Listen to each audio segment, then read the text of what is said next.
यदि आप भी 9 फरवरी को क्लास 12 का हिंदी का फाइनल एग्ज़ाम देने जा रहे हैं तो साइंस और आर्ट्स वालों ध्यान से सुन लीजिए, क्योंकि ये वीडियो आपके लिए काफ़ी इम्पोर्टेंट होने वाला है। देख सकते हैं इंटरमीडिएट एग्जामिनेशन 2026 का ये बिल्कुल ही ओरिजिनल क्वेश्चन पेपर आ चुका है। तो सभी लोगों को बिल्कुल सही सही आंसर बताया जाएगा। देख सकते हैं सेट कोड सभी लोगों का बी रहने वाला है और साइंस और कॉमर्स वालों का ये वीडियो होने वाला है। तो चैनल को सब्सक्राइब कर लीजिएगा ताकि इसी प्रकार का पेपर का वीडियो आप सभी लोगों को इस चैनल पर मिलेगा। 100% रियल प्रश्न, ये रियल प्रश्न है। आपको 9 फरवरी को यही प्रश्न एग्ज़ाम हॉल में देखने के लिए मिल जाएगा। 110% बोल रहे हैं। एक अगर नहीं लड़ा तो चैनल को अनसब्सक्राइब कर दीजिएगा, वादा के साथ बोल रहे हैं। यही प्रश्न आपको एग्ज़ाम में 100% लड़ने वाला है, तो एक भी क्वेश्चन को मिस मत कीजिएगा। सब्जेक्टिव प्रश्न भी बता देंगे और उसका सॉल्यूशन नेक्स्ट वीडियो में दे देंगे। समय सभी लोगों को 3 घंटा 15 मिनट का दिया जाएगा, तो अभी से आप सभी लोग ऑब्जेक्टिव और सब्जेक्टिव तैयार कर लेंगे तो 2 से ढाई घंटा में आप सभी लोगों को एग्ज़ाम हॉल में बना दे जाएंगे। सभी लोग एक भी क्वेश्चन पे आपको एग्ज़ाम हॉल में नहीं छूटने वाला है। अभी से आप सभी लोग अगर याद कर लेते हैं, ये यहाँ पर देख सकते हैं बिल्कुल ही ओरिजिनल क्वेश्चन पेपर है 2026 का। कोई भी फेक पेपर नहीं है, तो बाद में मत पछताइएगा। परीक्षार्थी के लिए यहाँ पर निर्देश दिया गया है, जो कि सभी लोगों के लिए ये निर्देश है। तो चलिए क्वेश्चन को फटाफट से स्टार्ट कर लेते हैं। यहाँ से खंड अ से वस्तुनिष्ठ प्रश्न यानी कि ऑब्जेक्टिव टाइप क्वेश्चन दिया गया है। देखिए प्रश्न संख्या 1 से 100 तक प्रश्न रहेंगे, जिसमें से प्रत्येक वस्तुनिष्ठ के पास 4 विकल्प दिए गए हैं, जिनमें से एक सही है। 100 में से किन्हीं 50 प्रश्नों का आंसर अपने द्वारा चुने गए सही ओएमआर में चिन्हित करने के लिए बोल रहे हैं, यानी कि ओएमआर में 50 क्वेश्चन ऑब्जेक्टिव का रंगाने के लिए बोल रहा है। तो देख सकते हैं यहाँ पर 1 नंबर प्रश्न पूछ रहा है, भगत सिंह को फांसी किस वर्ष दी गई? तो भगत सिंह को फांसी 23 मार्च 1931 को दी गई थी। राइट आंसर 1 का ऑप्शन नंबर बी हो जाएगा। दूसरा नंबर प्रश्न पूछ रहा है, भगत सिंह के अनुसार प्रिंस क्रोपोटलिन किस विषय के विद्वान थे? तो 2 का right answer option number B हो जाएगा, अर्थशास्त्र के विद्वान थे। नेक्स्ट प्रश्न फटाफट से हम लोग 100 ऑब्जेक्टिव क्वेश्चन देख लेते हैं, ताकि समय बहुत ही कम है और क्वेश्चन ज़्यादा से ज़्यादा आप सभी लोगों को प्रैक्टिस कराना है। निम्नलिखित में से किसे कालिदास अवार्ड से सम्मानित किया गया? तो कालिदास अवार्ड से सम्मानित किया गया था जगदीश चंद्र माथुर को। राइट आंसर 3 का ऑप्शन नंबर सी हो जाएगा। 4 नंबर प्रश्न पूछ रहा है, ओ सदा निरा शीर्षक निबंध किस पुस्तक से उद्धृत है? तो ये बोलते क्षण से उद्धृत है। 4 का right answer option number B हो जाएगा। 5 नंबर प्रश्न पूछ रहा है, चंपारण आंदोलन में गांधी जी के सलाहकार कौन थे? तो गांधी जी के सलाहकार हरवंश शाह थे। राइट आंसर 5 का ऑप्शन नंबर सी हो जाएगा। 6 नंबर प्रश्न पूछ रहा है, गोरखपुर जिले में गंडक नदी को क्या कहा जाता है? तो गोरखपुर जिले में गंडक नदी को कहा जाता है नारायणी नदी। 6 का right answer option number D हो जाएगा। 7 नंबर प्रश्न पूछ रहा है, 1962 ईस्वी में मोहन राकेश किस पत्र के संपादक रहे? तो 1962 ईस्वी में मोहन राकेश सारिका पत्र के संपादक रहे थे। 7 का right answer option number A हो जाएगा। 8 नंबर प्रश्न पूछ रहा है, वारिस शीर्षक रचना के लेखक का नाम क्या है? तो वारिस मोहन राकेश के द्वारा लिखा गया है। 8 का right answer option number B हो जाएगा। 9 नंबर प्रश्न पूछ रहा है, सिपाही की माँ शीर्षक एकांकी में कुंती कौन है? तो सिपाही की माँ में कुंती का पात्र बिस्नी की पड़ोसन निभाई है। राइट आंसर 9 का ऑप्शन नंबर सी हो जाएगा। 10 नंबर प्रश्न पूछ रहा है, प्रगीत और समाज शीर्षक पाठ हिंदी साहित्य की कौन विधा है? तो प्रगीत और समाज ये एक निबंध है। 10 का right answer option number D हो जाएगा। 11 नंबर प्रश्न पूछ रहा है, स्वर वर्णों की संख्या कितनी है? तो स्वर वर्णों की संख्या याद रखिएगा 11 है। 11 का right answer option number A हो जाएगा 11। 12 नंबर प्रश्न पूछ रहा है, निम्नलिखित में अघोष वर्ण कौन है? तो अघोष वर्ण सभी लोगों को याद रखना है, ट अघोष वर्ण है। ऑप्शन नंबर 12 का सी राइट आंसर हो जाएगा। 13 नंबर प्रश्न पूछ रहा है, जहाँ लोगों का मिलन हो के लिए एक शब्द क्या है? तो जहाँ लोगों का मिलन हो वहाँ उसको सम्मेलन कहा जाता है। तो 13 का right answer option number A हो जाएगा। 14 नंबर प्रश्न पूछ रहा है, पॉकेट मार शब्द में कौन सा समास है? तो पॉकेट मार शब्द में तत्पुरुष समास से राइट आंसर 14 का ऑप्शन नंबर सी हो जाएगा। 15 नंबर प्रश्न पूछ रहा है, साधुओं की संगति से बुद्धि सुधरती है, किस कारक का उदाहरण है? तो 15 का right answer option number D हो जाएगा, करण कारक का उदाहरण है। 16 नंबर प्रश्न पूछ रहा है, घर बसाना मुहावरे का अर्थ क्या है? तो घर बसाना मुहावरे का अर्थ है विवाह करना। राइट आंसर 16 का ऑप्शन नंबर ए हो जाएगा। 17 नंबर प्रश्न पूछ रहा है, कृपा शब्द का विशेषण क्या है? तो कृपा शब्द का विशेषण कृपालु है। राइट आंसर 17 का ऑप्शन नंबर बी हो जाएगा। 18 नंबर प्रश्न पूछ रहा है कि रामधारी सिंह दिनकर की पहली कविता पुस्तक प्रणभंग जब प्रकाशित हुई तब वे कितने वर्ष के थे? तो प्रणभंग 21 वर्ष की अवस्था में प्रकाशित हुआ था। 18 का right answer option number B हो जाएगा। 19 नंबर प्रश्न पूछ रहा है, रोज शीर्षक पाठ में पलंग के नीचे कौन गिर पड़ा? तो पलंग के नीचे टीटी गिर पड़ा था। राइट आंसर 19 का ऑप्शन नंबर सी हो जाएगा। 20 नंबर प्रश्न पूछ रहा है, विपत्तियां व्यक्ति को पूर्ण बनाने वाली होती है, यह कथन किसका है? तो यह कथन है भगत सिंह का। राइट आंसर 20 का ऑप्शन नंबर डी हो जाएगा। 21 नंबर प्रश्न पूछ रहा है, जिन शब्दों के खंड सार्थक ना हो उन्हें क्या कहते हैं? तो जिन शब्दों के खंड सार्थक ना हो उन्हें रूढ़ शब्द कहते हैं। 21 का right answer option number A हो जाएगा। नेक्स्ट प्रश्न 22 नंबर पूछ रहा है, आम्र शब्द क्या है? तो आम्र शब्द याद रखिएगा, ये तत्सम है। राइट आंसर 22 का ऑप्शन नंबर ए हो जाएगा। 23 नंबर प्रश्न पूछ रहा है, ध्वनियों के मेल से बने सार्थक वर्ण समुदाय को क्या कहते हैं? तो ध्वनियों के मेल से बने सार्थक वर्ण समुदाय को शब्द कहते हैं। 23 का right answer option number A हो जाएगा। नेक्स्ट प्रश्न 24 नंबर पूछ रहा है, निम्नलिखित में किससे किसका रूपांतर नहीं होता है? तो किसका रूपांतर नहीं होता है? अव्यय का रूपांतर नहीं होता है। राइट आंसर 24 का ऑप्शन नंबर सी हो जाएगा। 25 नंबर प्रश्न पूछ रहा है, काल के कितने भेद होते हैं? तो काल के 3 भेद होते हैं। राइट आंसर 25 का ऑप्शन नंबर सी हो जाएगा। नेक्स्ट प्रश्न 26 नंबर पूछ रहा है, उसने राघव को मारा था, किस काल का उदाहरण है? तो उसने राघव को मारा था, ये भूतकाल का उदाहरण है। राइट आंसर 26 का ऑप्शन नंबर बी हो जाएगा। 27 नंबर प्रश्न पूछ रहा है, मोहन मुझसे किताब लिखवाता है, किस क्रिया का उदाहरण है? तो ये याद रखिएगा, प्रेरणार्थक क्रिया का उदाहरण है।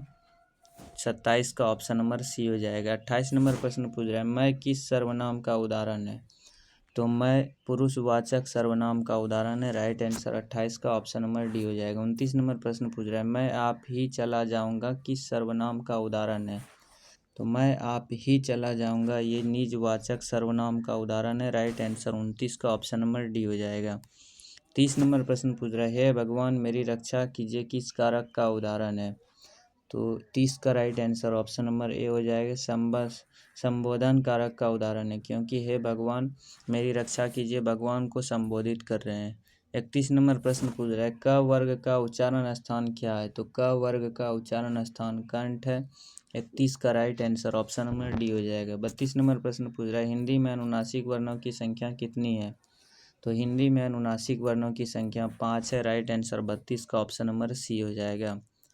33 नंबर प्रश्न पूछ रहा है, संधि के कितने भेद होते हैं? तो संधि के 3 भेद होते हैं। राइट आंसर 33 का ऑप्शन नंबर ए हो जाएगा। 34 नंबर प्रश्न पूछ रहा है, निष्फल का सही संधि विच्छेद क्या है? तो निष्फल का सही संधि विच्छेद है निह जोड़ फल।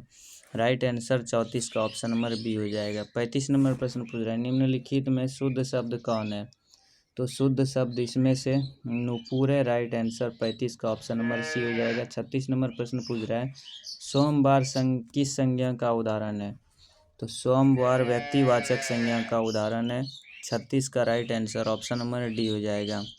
37 नंबर यहाँ पर प्रश्न पूछ रहा है, शब्द की जाति को क्या कहते हैं? तो शब्द की जाति को लिंग कहते हैं। राइट आंसर 37 का ऑप्शन नंबर ए हो जाएगा। 38 नंबर प्रश्न पूछ रहा है, सूर्य का पर्यायवाची शब्द क्या है?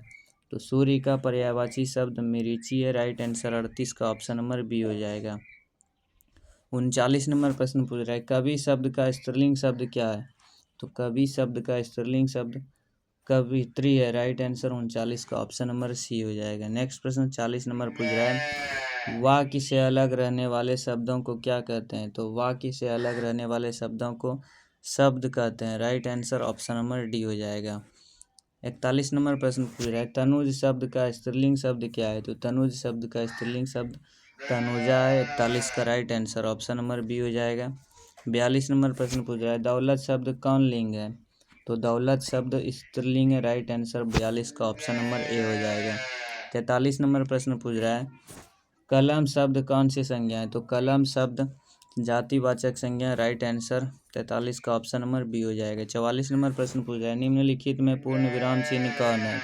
तो पूर्ण विराम चिन्ह option number C right answer हो option number C right answer हो जाएगा। ये इस तरीके का चिन्ह पूर्ण विराम चिन्ह कहलाता है। Option number C right answer हो जाएगा। 45 नंबर प्रश्न पूछ रहा है निम्नलिखित में कौन शब्द अशुद्ध है। तो अशुद्ध शब्द इसमें से कौन है प्राप्ति है। राइट आंसर 45 का ऑप्शन नंबर बी हो जाएगा। 46 नंबर प्रश्न पूछ रहा है संयम शब्द का संधि विच्छेद क्या है। तो संयम शब्द का संधि विच्छेद सम जोड़ यम है। राइट आंसर 46 का ऑप्शन नंबर ए हो जाएगा। 47 नंबर प्रश्न पूछ रहा है ड का उच्चारण स्थान क्या है। तो ड का उच्चारण स्थान मूर्धा है। Right answer option number B हो जाएगा। नेक्स्ट प्रश्न 48 नंबर पूछ रहा है निम्नलिखित में ऊष्म व्यंजन कौन है। तो ऊष्म व्यंजन मूर्तालप स्व है। राइट आंसर 48 का ऑप्शन नंबर सी हो जाएगा। 49 नंबर प्रश्न पूछ रहा है अवर्ण किस स्वर का उदाहरण है। तो अवर्ण ये संयुक्त स्वर का उदाहरण है। 49 का right answer option number C हो जाएगा। 50 नंबर प्रश्न पूछ रहा है हड़ा कौन व्यंजन है। तो हड़ा द्विगुण व्यंजन है। राइट आंसर 50 का ऑप्शन नंबर डी हो जाएगा। 51 नंबर प्रश्न पूछ रहा है बाल कृष्ण भट्ट किस युग के प्रमुख साहित्यकार हैं। तो बाल कृष्ण भट्ट भारतेंदु युग के प्रमुख साहित्यकार है। राइट आंसर 51 का ऑप्शन नंबर ए हो जाएगा। 52 नंबर प्रश्न पूछ रहा है उसने कहा था का शीर्षक कहानी में पोलू राम कौन था। तो उसने कहा था कहानी में पोलू राम डाक बाबू था। राइट आंसर 52 का ऑप्शन नंबर बी हो जाएगा। 53 नंबर प्रश्न पूछ रहा है लोक नायक के रूप में कौन प्रसिद्ध हुए। तो लोक नायक के रूप में जयप्रकाश नारायण प्रसिद्ध हुए। Option number C right answer हो जाएगा। नेक्स्ट प्रश्न 54 नंबर पूछ रहा है जयप्रकाश नारायण के अनुसार सदानंद जी किस प्रेस के मालिक थे। तो जयप्रकाश नारायण के अनुसार सदानंद जी फ्री प्रेस के मालिक थे। 54 का right answer option number D हो जाएगा। 55 नंबर प्रश्न यहाँ पर पूछ रहा है देखिए 55 नंबर प्रश्न है ब्रेन ऑफ बॉम्बे किसे कहा गया। संपूर्ण क्रांति शीर्षक पाठ के आधार पर उत्तर दें। तो ब्रेन ऑफ बॉम्बे उमा शंकर दीक्षित को कहा गया है। राइट आंसर 55 का ऑप्शन नंबर बी हो जाएगा। नेक्स्ट प्रश्न 56 नंबर पूछ रहा है रामधारी सिंह दिनकर का जन्म किस वर्ष हुआ था। तो रामधारी सिंह दिनकर का जन्म 1908 ईस्वी में हुआ था। 56 का right answer option number B हो जाएगा 1908 ईस्वी में। 57 नंबर प्रश्न पूछ रहा है रामधारी सिंह दिनकर की पहली कविता कब प्रकाशित हुई। तो पहली कविता यहाँ पर right answer option number B हो जाएगा 1925 ईस्वी में प्रकाशित हुई थी। 58 नंबर प्रश्न पूछ रहा है अपने जीवन के अंतिम दिनों में किसने नारीत्व की भी साधना की थी। तो नारीत्व की भी साधना 58 का right answer option number D हो जाएगा महात्मा गांधी ने की थी।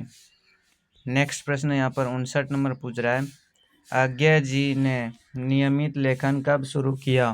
तो अज्ञे जी ने नियमित लेखन 1930 ईस्वी के बाद शुरू किया था। राइट आंसर 59 का ऑप्शन नंबर सी हो जाएगा। 60 नंबर प्रश्न पूछ रहा है स्वाधीनता आंदोलन में उग्र और विद्रोही विचारधारा वाले एक क्रांतिकारी के रूप में किनकी भूमिका रही।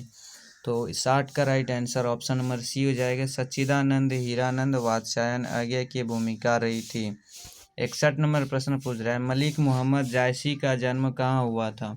तो मलिक मोहम्मद जायसी का जन्म जायस गांव में हुआ था। 61 का right answer option number B हो जाएगा। 62 नंबर प्रश्न पूछ रहा है जागिए ब्रजराज कुंवर कमल कुसुम फूले यह पंक्ति की शीर्षक कविता की है। तो राइट आंसर 62 का ऑप्शन नंबर सी हो जाएगा। ये पद सूरदास की है। 63 नंबर प्रश्न पूछ रहा है हनुमान बाहुक नामक रचना कितने छंदों की है। तो हनुमान बाहुक नामक रचना 44 छंदों की है। राइट आंसर 63 का ऑप्शन नंबर ए हो जाएगा 44 छंदों की। तुलसीदास क्या पहनते थे। तो तुलसीदास धोती पहनते थे। 64 का right answer option number sorry, Tulsidas जो है, तुलसीदास कॉपिन पहनते थे, धोती नहीं पहनते थे। राइट आंसर 64 का ऑप्शन नंबर बी हो जाएगा, कॉपिन। नेक्स्ट प्रश्न 65 नंबर पूछ रहा है, नाभादास का जन्म किस वर्ष हुआ था? तो नाभादास का जन्म 1570 ईस्वी में हुआ था। ये अनुमानित है कि नाभादास जी का जन्म 1570 ईस्वी में हुआ था। नेक्स्ट प्रश्न 66 नंबर पूछ रहा है, भक्तमाल शीर्षक रचना कितने छप्पई है? तो भक्तमाल शीर्षक रचना में टोटल की टोटल 316 छप्पई। राइट आंसर 66 का ऑप्शन नंबर डी हो जाएगा। 67 नंबर प्रश्न पूछ रहा है, जो भी अभी तक लाइक नहीं किए हैं तो लाइक करके चैनल को सब्सक्राइब कर लीजिएगा। कवि भूषण के पिता का नाम क्या था? तो कवि भूषण के पिता का नाम था रत्नाकर त्रिपाठी। राइट आंसर 67 का ऑप्शन नंबर ए हो जाएगा। 68 नंबर प्रश्न पूछ रहा है, शिवा बावनी शीर्षक रचना के कितने मुक्तकों में शिवाजी की वीरता का बखान किया गया है? तो राइट आंसर 68 का ऑप्शन नंबर बी हो जाएगा, 52 मुक्तकों में। 69 नंबर प्रश्न पूछ रहा है, बारी बा शब्द का अर्थ क्या है? तो बारी बा शब्द का अर्थ है बादल। राइट आंसर 69 का ऑप्शन नंबर सी हो जाएगा। 70 नंबर प्रश्न पूछ रहा है, प्रेम पथिक शीर्षक रचना के रचनाकार कौन है?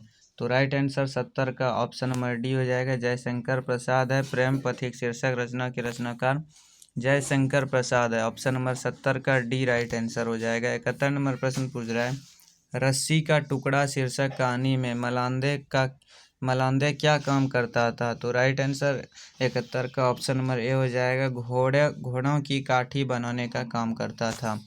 नेक्स्ट प्रश्न यहाँ पर 72 नंबर पूछ रहा है, पेशगी शीर्षक कहानी में कारमेन को काम के कितने फ्रैंक मिलते थे? तो राइट आंसर 72 का ऑप्शन नंबर बी हो जाएगा, 5000 प्रतिमाह मिलते थे।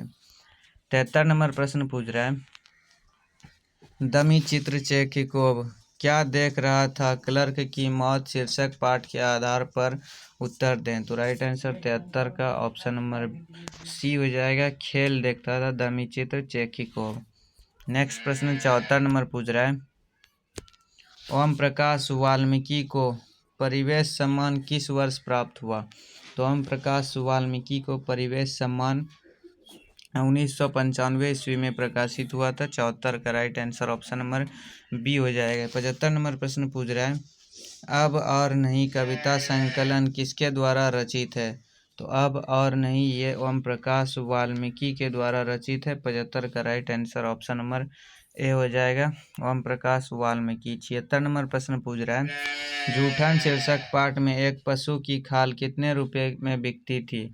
तो एक पशु की खाल 20 से 25 रुपये में बिकती थी। Right answer option number A हो जाएगा, 20 से 25 रुपये में। 77 नंबर प्रश्न पूछ रहा है, तिरित शीर्षक पाठ में बैंक के नेपाली चौकीदार का नाम क्या था? तो बैंक के नेपाली चौकीदार का नाम था Thapa. Right answer option number B हो जाएगा। नेक्स्ट प्रश्न 78 नंबर पूछ रहा है, सूरदास किस भाषा के महान कवि है? तो सूरदास ब्रज भाषा के महान कवि है। राइट आंसर 78 का ऑप्शन नंबर सी हो जाएगा। 79 नंबर प्रश्न पूछ रहा है, कन्या का अर्थ क्या होता है? तो कन्या का अर्थ होता है गोद। राइट आंसर 79 का ऑप्शन नंबर डी हो जाएगा, कन्या का अर्थ गोद होता है। नेक्स्ट प्रश्न 80 नंबर पूछ रहा है, तुलसीदास की माता का नाम क्या था? तो तुलसीदास की माता का नाम हुलसी था। राइट आंसर 80 का ऑप्शन नंबर ए हो जाएगा। 81 नंबर प्रश्न पूछ रहा है, कामायनी शीर्षक महाकाव्य का प्रकाशन किस वर्ष किया गया? तो 81 का right answer option number C हो जाएगा, 1936 ईस्वी में किया गया। 82 नंबर प्रश्न पूछ रहा है, जयशंकर प्रसाद किस युग के कवि थे? तो जयशंकर प्रसाद छायावाद युग के कवि थे। राइट आंसर 82 का ऑप्शन नंबर डी हो जाएगा। 83 नंबर प्रश्न पूछ रहा है, तुम खाओ किस वाक्य का उदाहरण है? तो तुम खाओ ये आज्ञावाचक वाक्य का उदाहरण है। 83 का right answer option number A हो जाएगा। 84 नंबर प्रश्न पूछ रहा है, निम्नलिखित में शुद्ध वाक्य कौन है? तो शुद्ध वाक्य इसमें से option number B right answer हो जाएगा, किसी आदमी को भेज दो। ये शुद्ध वाक्य है। राइट आंसर 84 का ऑप्शन नंबर बी हो जाएगा। 85 नंबर प्रश्न पूछ रहा है, अग्नि शब्द का विलोम क्या होगा? तो अग्नि शब्द का विलोम जल है। Right answer option number C हो जाएगा। नेक्स्ट प्रश्न 86 नंबर यहाँ पर प्रश्न पूछ रहा है, घोड़े बेचकर सोना मुहावरे का अर्थ क्या होगा। तो घोड़े बेचकर सोना मुहावरे का अर्थ होगा बेफ्रिक होना। राइट आंसर 86 का ऑप्शन नंबर डी हो जाएगा। 87 नंबर प्रश्न पूछ रहा है, वाक्य के उस भाग को जिसमें एक से अधिक पद परस्पर संबंध होकर अर्थ तो देते हैं लेकिन पूरा अर्थ नहीं दे पाते हैं, क्या कहलाते हैं। तो 87 का right answer option number A हो जाएगा, पदबंध कहलाते हैं। नेक्स्ट प्रश्न 88 नंबर पूछ रहा है, धार्मिक शब्द में प्रत्यय क्या है। तो धार्मिक शब्द में प्रत्यय एक है, राइट आंसर 88 का ऑप्शन नंबर बी हो जाएगा। नेक्स्ट प्रश्न 89 नंबर पूछ रहा है, रंग शब्द का विशेषण क्या होगा। तो रंग शब्द का विशेषण रंगीला है, राइट आंसर 89 का ऑप्शन नंबर सी हो जाएगा। नेक्स्ट प्रश्न 90 नंबर पूछ रहा है, दुराचार शब्द में उपसर्ग क्या है। तो दुराचार शब्द में उपसर्ग है दूर। नेक्स्ट प्रश्न 91 नंबर पूछ रहा है, बर्बर रामायण शीर्षक रचना किसकी है। तो बर्बर रामायण शीर्षक रचना तुलसीदास की है, राइट आंसर 91 का ऑप्शन नंबर बी हो जाएगा। 92 नंबर प्रश्न पूछ रहा है, कवि नाभादास का अस्थायी निवास कहाँ था। तो कवि नाभादास का अस्थायी निवास वृंदावन में था, राइट आंसर 92 का ऑप्शन नंबर सी हो जाएगा। 93 नंबर प्रश्न पूछ रहा है, विशाख शीर्षक नाटक रचित है। तो विशाख शीर्षक नाटक किसके द्वारा रचित है। तो 93 का right answer option number D हो जाएगा, जयशंकर प्रसाद द्वारा रचित है। 94 नंबर प्रश्न पूछ रहा है, सभा का खेल शीर्षक रचना किसकी है।